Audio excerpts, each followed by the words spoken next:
Hello again. So the first game code I ever worked on was for text adventure games in the 1980s. I got my first Commodore VIC-20 when I was, I believe, 7 years old. It looked like this, a beautiful streamlined work of art with 5 kilobytes of memory. I grew up a poor kid and didn't get one when it was new, but rather around the time they were discontinued, sometime in 1984 or 1985. The cheapest VIC-20 game cartridges were the text-based adventure games by Scott Adams. No, not that Scott Adams, a different one.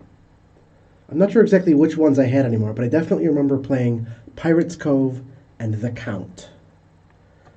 On screen they look like this, but a whole lot less sharp and clear, because instead of having a monitor, the VIC-20 was hooked up to a TV with an RF converter. You could pick channel 3 or 4, and what you picked usually depended on what channels were being broadcast in your area. You'd have the clearest picture if you were farther from a broadcast channel. So on the Commodore VIC-20 you had 3.5 kilobytes of memory that you could use for basic programming. I used it to try programming my own adventure games. I wrote some lines of code. I did not finish any games, but I did get some various bits and pieces of text adventure games put together over the years. All saved to cassette tape, because that was how you saved things on the VIC-20. Fast forward to 5th grade. My school in semi-rural Michigan was a pretty advanced school, and they had a room full of Commodore 64 computers. This thing was a beast with a full 64 kilobytes of memory. You could do a lot with 64 kilobytes. Well, not really, but you could do a whole lot more than you could with 5. Commodore 64 gaming was pretty sophisticated, in no small part because you could load games from Floppy Disk, and that's where I first discovered the gold box Dungeons & Dragons games like Pool of Radiance. A lot of the same games were available on DOS and Apple machines. Anyhow, so in 5th grade, I had a computer class in this room full of Commodore 64s. It was pretty basic, and a lot of it was just teaching kids some typing basics, how to load up and play some video games, and at the end they even taught a bit about programming in BASIC.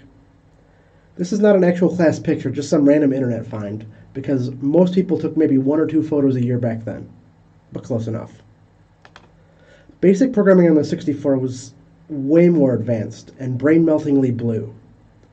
Our final class project was to write some sort of a basic program to present at the end. Most kids had something that would ask, "What's your name?" and you type Bob.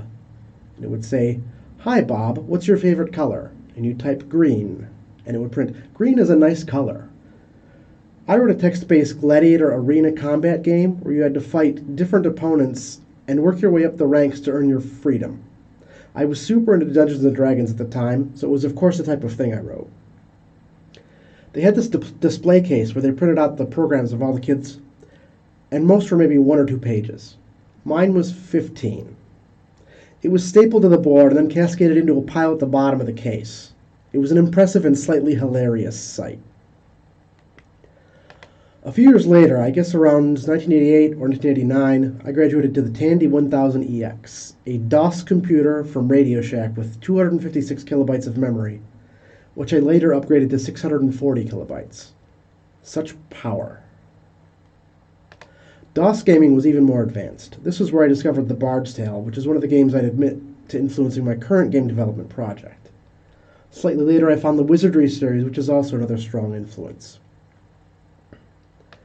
Basic programming on DOS was even more sophisticated, and I continued working on text games, like that arena combat game I mentioned earlier.